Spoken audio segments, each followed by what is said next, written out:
I am Dolores, 30 years old, and was buttoning my coat to head to Sunday dinner at my parents' when my phone buzzed. A text from Benjamin, my lawyer. Call me immediately. My hands trembled as I dialed. What he told me froze my blood. My parents, the people I trusted most, were being investigated for massive fraud. The $50,000 I planned to invest in their business tonight would disappear into thin air along with them. I collapsed onto my couch, mind spinning with betrayal. If you are watching this from somewhere your family cannot see your screen, hit subscribe and let me know where you are hiding out while I tell you how my entire world crumbled in one phone call. 6 months ago, I moved back to Portland after my divorce from Alan. 10 years of marriage dissolved in papers and property divisions, leaving me emotionally drained but financially stable. My ex might have left me for his 23-year-old assistant, but at least the settlement was fair. I purchased a small townhouse near downtown and resumed my career as a marketing executive at a local firm. Starting over at 30 was not my plan, but having my parents nearby made the transition bearable. Martha and Richard, my parents, were pillars of the community. My father built his reputation as a financial advisor, helping families plan for retirement and college funds. His office downtown displayed certificates and awards for excellence in financial planning. My mother, equally respected, sold high-end real estate to Portland professionals and served on 3 different charity boards. They attended church every Sunday, hosted neighborhood barbecues, and never missed an opportunity to mention their successful daughter who worked in marketing. When Alan left, they rallied around me. Mom came to stay for 2 weeks, cooking comfort food and helping me sort through the shared possessions of a decade-long marriage. Dad handled calls with the mortgage company, insurance adjusters, and credit card companies. They were my safety net, catching me when my life collapsed. Family is all that matters in the end, Dad would say, patting my shoulder as I cried over photo albums. Blood is thicker than water, Dolores. We will always be here for you. Benjamin Walker entered my life as the divorce attorney a college friend recommended. Efficient, direct, and surprisingly empathetic, he guided me through the legal maze while protecting my interests. After the divorce finalized, I retained his services for purchasing my new home. He proved invaluable, spotting contract issues I would have missed and negotiating favorable terms. We developed a friendly professional relationship, occasionally meeting for coffee to discuss my financial planning. 2 months ago, my parents invited me to dinner and unveiled their exciting new venture, luxury vacation rentals, in coastal Oregon. They had already purchased 2 properties and were securing 4 more. We have been planning this for years, Mom explained, showing me photos of beautiful oceanfront homes. The investment returns are incredible, and we have already booked the existing properties solid through summer. Dad spread spreadsheets across the dining table, pointing to projected income and growth charts. We are offering this opportunity to a select group of family members and close friends. Initial investors get priority profit distribution for the first 5 years. They suggested I invest my divorce settlement, approximately $50,000. The timing seemed perfect. I was rebuilding my life, and this could provide additional income and eventual retirement security. Plus, working with my parents meant I could trust the operation completely. Think about it, Mom said, squeezing my hand. This could be your fresh start, too. Over the following weeks, they shared more details. The business had a name, Coastal Luxury Retreats. They introduced me to their property manager, Thomas, via video call. Though technical difficulties prevented me from seeing him clearly, each conversation increased my confidence in their business acumen. Tonight was supposed to be the culmination dinner at their house, signing paperwork, and officially joining the family business. I had the cashier's check in my purse, ready to invest in my future. Then Benjamin texted, Dolores, I discovered something concerning while doing property checks for another client, he explained once I called. Your parents' names appeared in multiple lawsuits for fraud in 3 different counties. I dug deeper and found a pattern dating back years. Different business names, similar schemes. My stomach dropped as he continued. There are allegations of Ponzi schemes, fraudulent investment opportunities, and misappropriation of funds. The most recent case was filed just last month by a retired teacher who invested her entire pension in a guaranteed return property venture. There must be some mistake, I insisted, voice rising. My parents are respected community members. Dad has managed investments for decades. That is exactly how they built trust, Benjamin replied gently. But according to court records, they have settled multiple cases privately, moved between states, and operated under various business names. Dolores, something does not add up about their finances. The properties they showed you, I checked the records. They do not own them. My mind rebelled against his words. My parents, the people who taught me honesty and integrity, could not possibly be running cons. It was inconceivable. The dinner tonight, Benjamin continued. Is it about the investment opportunity they offered you? Yes, I whispered, recalling the cashier's check in my purse. $50,000. Do not sign anything, he urged. Do not give them any money. I need time to investigate further, but Dolores, I am concerned they are planning to disappear with investors' money. Soon. After hanging up with Benjamin, I sat frozen on my couch, his warnings echoing in my head. Could my loving parents really be con artists? The parents who taught me to return extra change at the grocery store? Who lectured me about honesty being the foundation of character? Benjamin had emailed court documents while we spoke. With trembling fingers, I opened them on my phone. Lawsuits in Oregon, Washington, and California named Martha and Richard Thompson, my parents, as defendants in fraud cases. One complaint detailed how they had convinced a retired couple to invest their life savings in a non-existent restaurant franchise. Another described an exclusive investment group for luxury condominiums that never materialized. The plaintiff's name struck me with sickening familiarity. The Johnsons, who moved away suddenly when I was in high school. The Petersons, who had been close family friends until a mysterious falling out.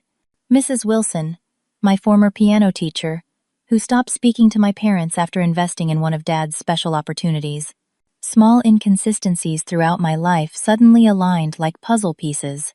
Our family moved 3 times during my childhood, always to pursue better opportunities, according to my parents. Each move happened quickly, often in the middle of school years, leaving friendships and connections behind. I recalled how secretive my parents were about their business dealings. When I brought friends home, financial discussions ceased. Dad's office door remained locked. Mom deflected questions about their investments with vague references to diverse portfolios and private client matters. They discouraged deep friendships, emphasizing family loyalty above all else. Friends come and go, but family is forever, Mom would say when I cried about leaving best friends behind. Trust is earned through blood. Even more troubling was their reaction to my college boyfriend James, who studied finance. When he asked Dad professional questions, seeking mentorship, my father became uncharacteristically defensive. Their opposition to our relationship intensified until we broke up. At the time, I attributed it to normal parental protectiveness. Despite Benjamin's warning, I decided to attend dinner anyway. I needed to see for myself, to observe their behavior with new awareness. I would not confront them yet, just watch and listen with open eyes. When I arrived at their elegant colonial home in the suburbs, I noticed details I had overlooked before. The new Mercedes in the driveway. Mom's diamond earrings that seemed larger than her previous set. The original artwork that had replaced department store prints. Dolores, darling? Mom embraced me, her designer perfume enveloping us both. We have been counting the minutes. This is such an exciting night for our family. Dad hugged me next, his gold watch glinting under the entryway light. The beginning of a beautiful partnership, he declared, leading me into the living room where appetizers and champagne awaited. Everything appeared normal. The careful table setting, Mom's famous pot roast in the oven, their warm smiles yet subtle differences emerged. Dad's phone buzzed constantly, prompting him to step outside for hushed conversations. Mom checked the time repeatedly, mentioning they should wrap up the paperwork part early so we could enjoy dinner. "We have all the documents ready," she said, gesturing to a folder on the coffee table. "Simple signatures, and you will be officially part of Coastal Luxury Retreats." I picked up the folder, noticing unfamiliar names listed as business partners: Samuel Richardson, Victoria Hamilton, Edward Montgomery. None of these people had been mentioned in our previous discussions. "Who are these partners?" I asked casually. "Just legal entities for tax purposes," Dad replied too quickly. "Nothing for you to worry about." Mom refilled my champagne glass. "The important thing is that your investment is secured against the properties. Guaranteed returns beginning next quarter." As they discussed the business, contradictions emerged. Last week, they mentioned 4 new properties under contract. Tonight, it was 6. Previously, profit distributions would begin after 6 months. Now, they promised immediate returns. The business address had changed from Seaside to Cannon Beach. "We should really sign these papers before dinner gets cold," Mom insisted, uncapping an expensive pen. "The notary charged extra for Sunday service, so we should make it worthwhile." The pressure to sign immediately, combined with their shifting details, confirmed my worst fears. Something was very wrong with my parents' business venture. Yet part of me still hoped for an innocent explanation, a misunderstanding, a legal complication they were too embarrassed to share. That hope diminished when I excused myself to use the restroom and glimpsed Dad's briefcase in the hallway, partially open. Inside were plane tickets to Buenos Aires, departing Tuesday, 2 days from now. Mom had mentioned nothing about an upcoming trip. My heart pounded as I made my way back to the living room, where my parents waited with expectant smiles and a contract that would strip me of my financial security and, far worse, shatter the foundation of trust that had defined our relationship. "Before we sign anything, I would love to see those updated projections you mentioned last week," I said, forcing a smile while buying time. The cashier's check remained securely in my purse, and I intended to keep it there. Dad's expression flickered with impatience. "We can go through all that after the paperwork. The important thing is locking in your position before the remaining slots fill up. We already have 3 other investors ready, if you need more time," Mom added with unusual sharpness. "The Richardsons called yesterday practically begging to increase their stake. Their pressure tactics felt obvious now that Benjamin had pulled back the curtain." I excused myself again, this time to take a fictional call from work. Instead, I slipped into Dad's home office, a room that had always been off-limits during family gatherings. The door was unlocked, a rare occurrence. Inside, leather-bound planners and organized files conveyed professional legitimacy. But the southern wall caught my attention.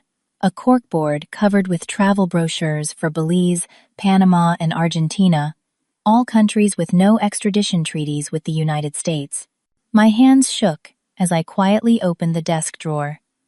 Inside was a folder labeled CLR, investors containing spreadsheets, listing names, investment amounts, and contact information.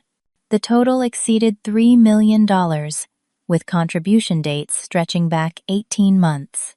Many names I recognized: family friends, church members, elderly neighbors trusting people who respected my parents.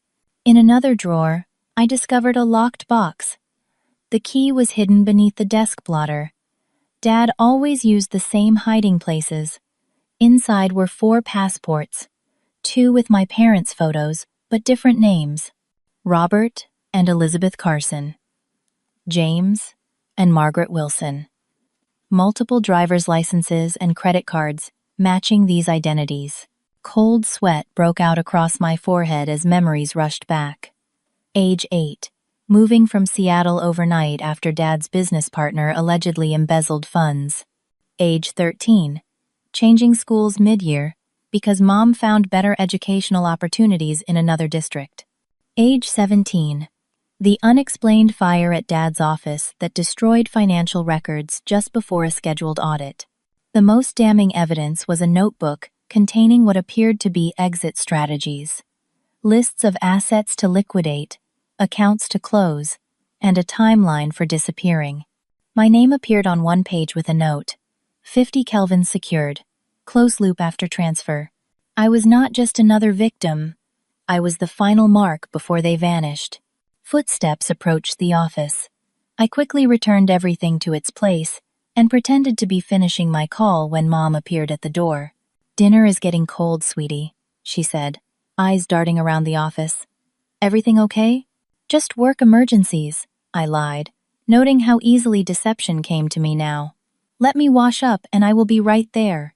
At the dinner table, my parents discussed their business trip next week, a scouting mission for new properties, they claimed. No mention of Buenos Aires or one-way tickets. "We will be managing your investment remotely for a few weeks," Dad explained between bites of pot roast. "Thomas will handle the day-to-day operations while we secure the new acquisitions." "The timing is perfect," Mom added. "With your money, we can close on the seaside property immediately." Their words now carried double meanings. Every smile seemed calculated, every gesture part of a performance honed over decades. These were not the parents who raised me, or perhaps they were, and I had never truly known them at all. "When do I get to meet the other investors?" I asked innocently. "Perhaps we could have a group meeting before your trip."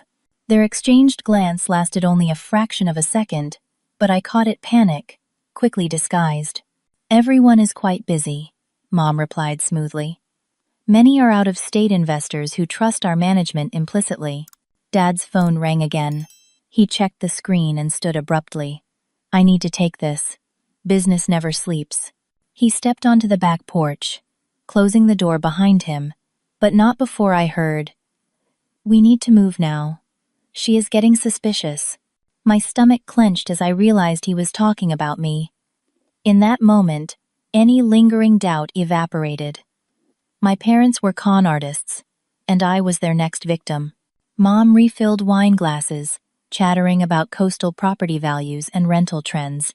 Her words washed over me as I struggled to reconcile this smiling stranger with the woman who had bandaged my knees and checked for monsters under my bed.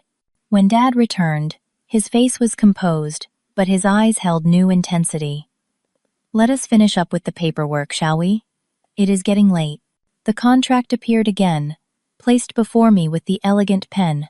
5 decades of love and trust, balanced against mounting evidence of betrayal. I could no longer pretend. "Before I sign," I said, voice steadier than I felt, "can you walk me through exactly how the business operates? The complete structure?" Mom laughed lightly. "Darling, we have been over this several times. The investment is secured against physical properties." "Which properties exactly?" I pressed. "I would like addresses, current valuations, and title confirmation." Dad's smile tightened. "Those details are in the prospectus. Right now, we just need your signature and investment to secure your position." "The notary is waiting," Mom added, glancing at her watch. "We are paying her hourly." I took a deep breath. "I checked county records today. You do not own properties in Seaside or Cannon Beach. The addresses you provided are registered to different owners." The room temperature seemed to drop 10 degrees. Mom's smile remained fixed, while Dad's expression hardened. "There must be some confusion about the addresses," he said carefully. "The properties are held in an LLC for tax purposes." "Which LLC? Richardson Holdings? Victoria Enterprises? Or is it Carson Investments?" I watched their faces as I named the aliases I had discovered. Dad's phone rang again. He answered it, stepping away but remaining visible through the dining room archway. His whispered words carried enough for me to hear. "We need to move now. She knows something." When he returned, something had changed in his demeanor. The warm father persona had vanished, replaced by a calculating stranger who assessed me coolly. "Who have you been talking to?" he demanded. "Does it matter?" I countered. "What matters is that you were planning to take my money and disappear to Buenos Aires on Tuesday." Mom's glass clattered against the table, spilling red wine across the white tablecloth. "You went through your father's things. Not a question, an accusation. Like father, like daughter," I replied. "Apparently, I learned investigation skills from the best. Dad sat down heavily, exchanging glances with Mom. The pretense collapsed between us. You do not understand how the world works, Dolores, he said, voice now businesslike. Everyone is trying to take advantage. We just beat them to it. By stealing from elderly neighbors? Church friends? Your own daughter? My voice cracked. We prefer aggressive investment strategy, Mom replied with shocking callousness. Nobody forces these people to invest. They throw money at opportunities because they are greedy for returns. How long? I whispered. How long have you been doing this? Dad shrugged. 25 years. Started small, after my legitimate financial practice went under. Discovered people trust credentials and confidence more than they verify facts. The timeline meant my entire childhood was built on fraud. Every home, every school, every vacation funded by stolen money. You were going to steal from me too. The realization burned like acid. Business is business, Dad said flatly. You were always too trusting, just like our investors. We taught you about family loyalty precisely because it makes people predictable. Mom reached across the table, her hand stopping short of touching mine. Darling, we would have sent you something eventually. A token. We are not monsters. Their justifications unleashed the dam of emotions I had been holding back. Tears streamed down my face as 30 years of memories recontextualized themselves. The parents who comforted me, celebrated my achievements, and supported me through divorce were the same people who had systematically destroyed countless lives for profit. Everything was a lie, I choked out. Every lesson about honesty, every family moment, just part of your long con. Not everything, Mom insisted, a flicker of genuine emotion crossing her face. We do love you, Dolores. In our way. Your way includes stealing my divorce settlement and disappearing forever. Dad checked his watch impatiently. This emotional scene is unnecessary. You know now. You will not invest. End of story. Not end of story, I said, standing up. Beginning of consequences. His eyes narrowed. What does that mean? It means I know names, dates, amounts. I know about the Johnsons, the Petersons, Mrs. Wilson. I know about your planned escape to Argentina. You would not turn in your own parents, Mom said, but uncertainty had crept into her voice. Why not? You have been planning to victimize your own daughter. Dad stood suddenly, his chair scraping against hardwood. You need to think very carefully about your next steps, Dolores. Family protects family. You stopped being my family the moment I became your mark. I grabbed my purse and backed toward the door. Enjoy your dinner. It might be your last home-cooked meal for a while. Mom rose, panic replacing her composed facade. Dolores, wait. We can explain everything. There are circumstances you do not understand. But I was already moving toward the front door, tears blurring my vision. Behind me, I heard Dad's cold voice. Let her go. We accelerate the timeline. Tonight. I stumbled to my car and somehow drove away from the house, where my entire understanding of family had just imploded. The foundations of my life had crumbled, leaving me adrift in a reality where nothing was as it seemed. I drove aimlessly through Portland's rainy streets, windshield wipers keeping rhythm with my racing thoughts. Eventually, I pulled into an empty supermarket parking lot and called Benjamin. I need to see you, I managed between sobs. You were right about everything. 30 minutes later, I sat in his office, security lights casting harsh shadows across the weekend-empty law firm. I detailed my discoveries, the fake identities, the investor list, the escape plans. I could have been just another victim, I concluded, exhaustion replacing tears. They raised me for 30 years, then planned to take my money and vanish. Benjamin's expression remained professional, but his eyes reflected compassion. You need to understand something important, Dolores. This is not your fault. Con artists, even when they are your parents, excel at manipulation. They build trust, specifically to exploit it. He opened his laptop, showing me additional research he had conducted since our call. Articles about investment scams in different states, featuring suspects whose descriptions matched my parents', though names differed. Property records showing rapid acquisitions and sales. Business registrations that appeared and disappeared within months. I contacted Detective Larson with Portland's Financial Crimes Unit, Benjamin said. She has been investigating similar cases and believes your parents may be connected to a larger pattern. By morning, I sat across from Detective Larson, a focused woman with prematurely gray hair and eyes that had seen every variety of human deception. Your parents operate what we call an affinity fraud, she explained, organizing photos and documents. They target communities where they have established trust churches, neighborhoods, professional associations. The family connection adds another layer of perceived security for victims. She showed me a map marked with pins representing known victims across 3 states. Over 50 people, many elderly, had lost savings ranging from $20,000 to $500,000. Most victims never report, Detective Larson continued. They feel embarrassed or, in family cases, conflicted about turning in relatives. Your testimony could be crucial in building our case. The weight of responsibility settled heavily on my shoulders. Will coming forward help recover any money for these people? Potentially. We believe your parents have offshore accounts. With solid evidence and international cooperation, we might recover some assets.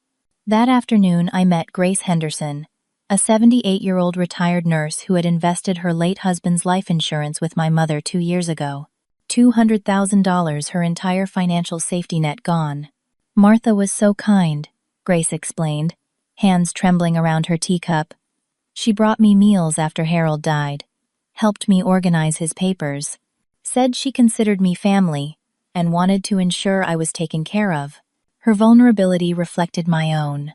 The same trust, the same betrayal. But while I was young enough to rebuild financially, Grace faced an uncertain future of Social Security checks and part-time work to make ends meet. They were so convincing, she whispered. I never questioned their intentions. Meeting Grace solidified my resolve. This wasn't just about my broken trust or stolen money. It was about justice for dozens of vulnerable people who had lost everything. What do you need me to do? I asked Detective Larson when we reconvened. We need recorded evidence of their scheme. Your parents are careful they operate just under legal thresholds and move before patterns emerge. But with your help, we could get them on record, admitting to fraud. You want me to wear a wire? The thought of facing my parents again sent panic coursing through me. It would be the most direct path to evidence, she confirmed. You would contact them, express regret about your reaction, and say you have reconsidered their offer. Get them talking about their operation, past ventures, and future plans. Benjamin, who had stayed by my side throughout, interjected. This is completely voluntary, Dolores. There are other ways to build a case. But I already knew my answer. I will do it. Tomorrow night before their flight. That evening, Detective Larson and a technical specialist briefed me on the recording equipment, a modified phone that would transmit our conversation to officers stationed nearby. We developed a strategy. I would express interest in joining their operation rather than just investing, prompting them to explain their methods in detail. Ask specific questions, Detective Larson advised. How they identify targets, how they move money, where they establish new identities. The more details they provide, the stronger our case. I spent that night in a hotel, unable to return to my townhouse where family photos still adorned the walls. Sleep eluded me as I wrestled with the magnitude of betrayal and the gravity of my decision. These were the people who had given me life, who had shaped my values, even if those values were meant to make me a more effective mark. By morning, I had found a strange clarity.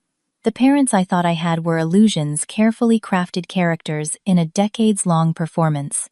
My loyalty belonged to truth, and to victims like Grace, not to the actors who had played mother and father while plotting to exploit me. When Detective Larson arrived to prepare me for the operation, she found me calm and resolved. We will be nearby the entire time, she assured me, adjusting the recording device. Any sign of danger, say the phrase, "I need to think about the timeline," and we intervene immediately. Benjamin insisted on waiting in the surveillance van. Remember, you are not confronting them, he reminded me. You are gathering information. Stay curious, not accusatory.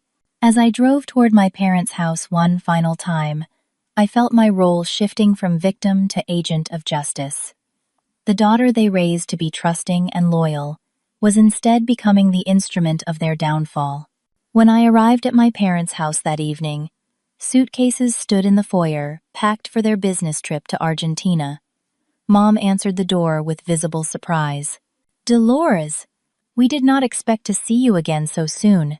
I have been thinking about our conversation," I said, heart pounding so loudly, I feared the microphone would pick it up. "Can we talk?" Dad appeared behind her, suspicion evident in his stance. "About what?" "About the business. About everything." I met his gaze steadily. I may have overreacted yesterday. They exchanged glances before Mom stepped aside. "Of course, darling. Come in." The living room showed signs of hasty packing, empty spaces where valuable art had hung, cabinets standing open. They had been preparing to flee. "I realized something after I left," I began, perching on the edge of the sofa. "You have been doing this successfully for 25 years.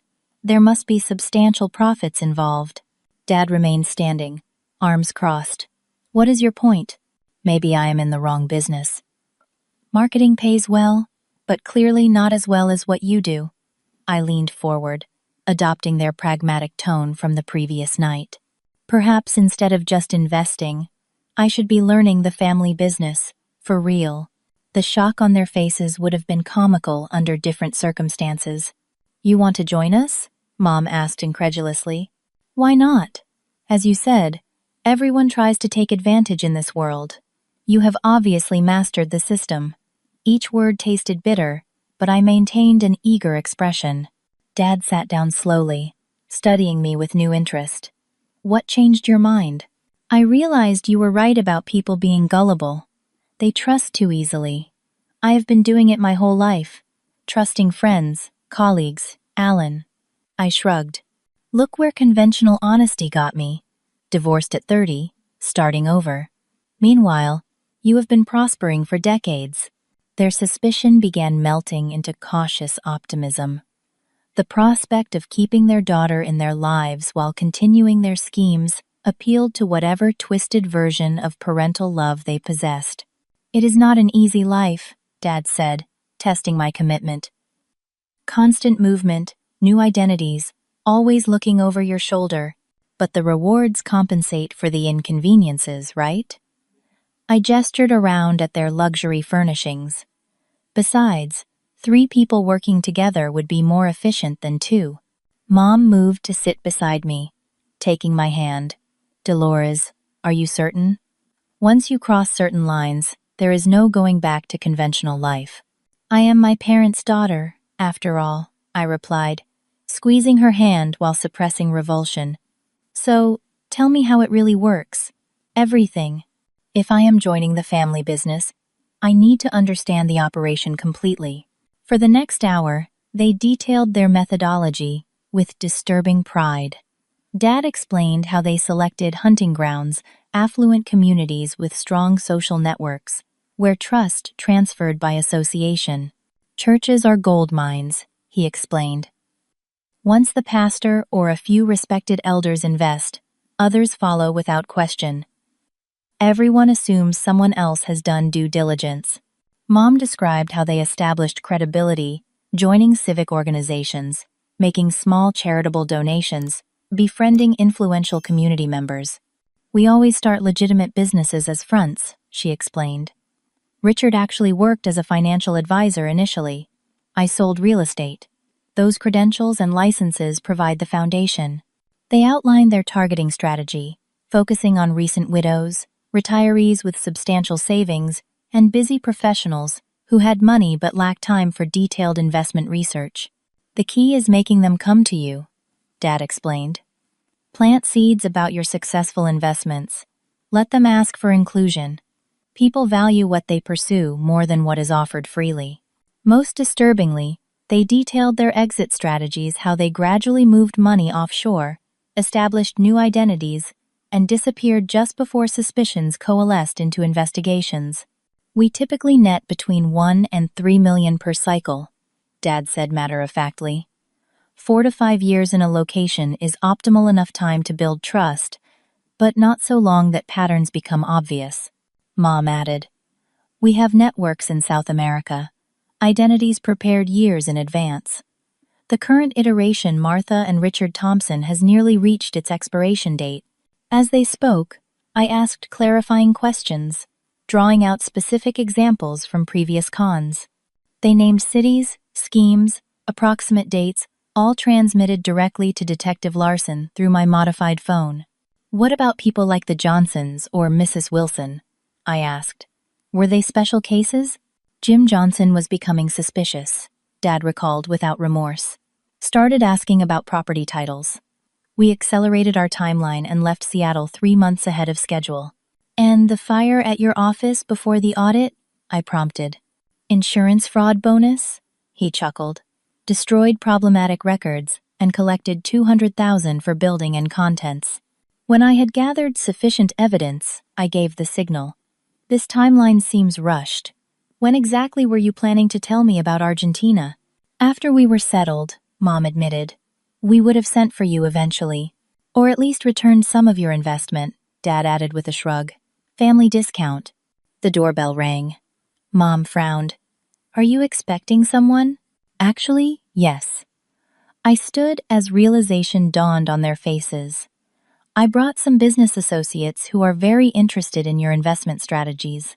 Detective Larson entered with 4 officers, badges displayed.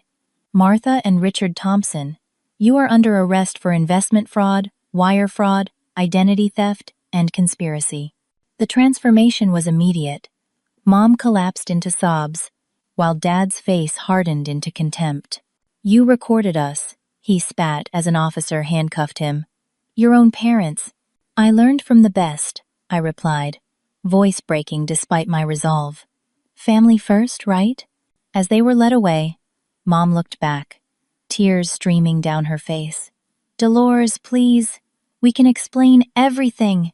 But there were no explanations that could rebuild what had been destroyed. I watched silently as police cars carried away the strangers who had raised me. The aftermath unfolded in waves. Local media seized on the story, respected community members revealed as serial fraudsters, exposed by their own daughter. Some reporters painted me as heroic, others questioned how I could betray my parents. Online comments ranged from supportive to accusatory. Family friends divided into camps. Some, particularly those who had invested, expressed gratitude for my courage. Others condemned me for not handling it within the family. Several relatives stopped speaking to me entirely, unwilling to believe the evidence presented. The legal process ground forward methodically. My parents hired expensive attorneys who specializes in financial crimes. They attempted to characterize their activities as aggressive but legal investment strategies and misunderstandings with investors. I testified before the grand jury, providing context for the recorded evidence. Sitting in the witness box, facing the parents who had planned to victimize me, required every ounce of strength I possessed. "How could you do this to your own daughter?" Dad's attorney asked during cross-examination, attempting to paint me as vindictive. "That is a question better directed at my parents," I replied steadily. "They were planning to steal my life savings before disappearing permanently." Eventually, prosecutors uncovered offshore accounts containing approximately $2 million, a fraction of what they had stolen over decades, but enough to begin restitution for recent victims. 3 months after their arrest, I visited them in county jail. Security glass separated us as I faced the people who had given me life yet betrayed every principle they claimed to instill. "Why did you come?" Dad asked, no warmth in his eyes. "To understand," I replied. "Was any of it real? Any moment of my childhood? Or was I always just part of the long con?" Mom leaned forward. "We love you, Dolores. That was never fake." We just have a different understanding of how the world works. You were planning to steal from me, I reminded her. Business and family are separate considerations, Dad interjected. We always intended to make it right eventually. Even now, they could not speak truth. Even faced with overwhelming evidence and years in prison, they maintained their deceptions. You taught me that integrity matters, I said, standing to leave. I suppose I should thank you for that lesson, even if you never believed it yourselves. Dad called after me as I walked away. When we get out, we can start fresh, a new venture together. His words confirmed what I already knew they would never change. The con was not just their profession, it was their identity, and it was time for me to forge an identity entirely separate from their influence. 1 year passed. I relocated to Seattle, finding a senior marketing position with a technology firm. My townhouse in Portland sold quickly, severing another tie to my previous life. The new city offered anonymity and distance from the whispers that had followed me after my parents' arrest. Their trial concluded with guilty verdicts on multiple counts. Dad received 12 years, Mom, 8, due to her secondary role in the schemes. The judge ordered restitution payments to identified victims, though many would recover only cents on the dollar. My healing journey began with therapy. Dr. Marshall specialized in family betrayal trauma and helped me understand that grief for people who are still living can be more complicated than mourning the dead. You are grieving the parents you thought you had, she explained during an early session. The relationship you believed in never actually existed. That is a profound loss. Working through anger proved most challenging, not just anger at my parents, but at myself for not seeing the signs earlier. How many victims might have been spared if I had questioned their lifestyle sooner? You were a child, raised to trust them implicitly, Dr. Marshall reminded me. Children are not responsible for recognizing their parents' criminality. Gradually, I channeled my experience into positive action. I joined a fraud victim advocacy group, eventually serving on their board. We created resources specifically for family members of white-collar criminals, people struggling with the dual trauma of betrayal and social stigma. My marketing background proved valuable as we developed public education campaigns about affinity fraud. I spoke at community centers and retirement homes, helping potential victims recognize warning signs my parents had perfected. Fraudsters count on your politeness, I would explain to audiences. They expect you not to ask difficult questions or verify their claims independently. Breaking that social contract feels uncomfortable but protects your financial future. My most meaningful connection formed with Grace Henderson, who had lost her life savings to my mother. After the trial, I contacted each victim personally, offering whatever support I could provide. With Grace, the relationship deepened into genuine friendship. You remind me of my daughter, she told me over coffee one afternoon. She lives in Australia now, same determination in your eyes. Grace joined me at fraud prevention workshops, sharing her experience with devastating honesty. Her presence reminded audiences that victims were not foolish or greedy, just trusting individuals caught in sophisticated psychological traps. We celebrated small victories together. Her successful application for subsidized senior housing, my promotion at work, the day she received her first restitution check for $3,000, a fraction of what she lost, but symbolically significant. Your parents took my money, Grace said once, but through you, I gained something more valuable: purpose in my final years. Such moments helped rebuild my faith in human connection. I developed new friendships in Seattle, approaching them with careful openness. Trust came more slowly now, but when given, it was more meaningful for being deliberately chosen rather than automatically granted. Joseph, a graphic designer I met through volunteer work, became particularly important in my healing journey. When I finally shared my full story with him, his response was simple: "That shaped you, but it does not define you." 6 months into our relationship, I received a letter from Mom. Her elegant handwriting filled pages with reminiscences about my childhood, declarations of maternal love, and subtle manipulations suggesting I could help secure early parole if I testified about their positive parenting. Joseph found me crying at my kitchen table, the letter crumpled beside me. "She still thinks I am a potential mark," I explained through tears. "What will you do?" he asked, not advising, just supporting. After long consideration, I wrote back a single paragraph. "I am building a life based on genuine connections and integrity. When you are ready to speak truth without manipulation, I will listen. Until then, I wish you healing and self-reflection during your incarceration." It was the last communication we exchanged. Dad never wrote at all.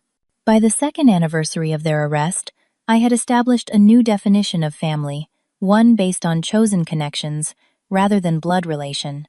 My support network included Joseph, Grace, colleagues from the advocacy group, and friends who had stood by me through the darkest days. "Family is not defined by DNA," I explained to a support group for children of incarcerated parents. "Family consists of people who nurture your authentic self, who value your well-being above their personal gain, who demonstrate love through actions rather than manipulation." The deeper lesson emerging from my experience was complex but clarifying. Integrity matters more than blood ties or misplaced loyalty. Ethical boundaries cannot be suspended for family when family itself becomes predatory. I no longer blamed myself for turning in my parents. Their actions had forced an impossible choice, and I had chosen justice for vulnerable victims over protection of those who had violated trust systematically. "The greatest freedom," I wrote in my journal on the second anniversary of their arrest, "is building a life anchored in truth rather than comforting illusions." The family mythology I cherished was beautiful but hollow. The reality I live now, imperfect, sometimes painful, but authentic, provides a foundation for genuine connection impossible in the shadow of lies. This understanding did not eliminate difficult days. Holidays brought painful awareness of traditional family gatherings I no longer experienced. Certain songs or scents triggered memories of moments that felt genuine, but were contextualized by deception. Yet increasingly, peace replaced bitterness. I recognized that despite their moral bankruptcy, my parents had unintentionally given me valuable gifts: resilience, empathy for victims, and unwavering commitment to honesty. "We cannot choose our origin stories," I told Joseph as we decorated our first shared Christmas tree. "But we can choose what legacy we carry forward and what we leave behind." The parents who raised me chose deception as their life path. I choose transparency. They prioritized material gain over human connection. I prioritize integrity in relationships. They saw vulnerability as opportunity for exploitation. I see it as the foundation for genuine trust. Every day represents another brick in the foundation of the life I am building. One where promises are kept, trust is sacred, and connections are authentic. The betrayal that nearly destroyed me instead became the catalyst for creating a more meaningful existence than I might otherwise have known. Have you ever had to rebuild your life after someone close to you broke your trust completely? How did you find the strength to start over? Share your experience in the comments below. And if this story resonated with you, please subscribe to hear more journeys of resilience and redemption. Remember that your worth is never determined by how others treat you, only by the integrity with which you face life's challenges. Thank you for witnessing my story.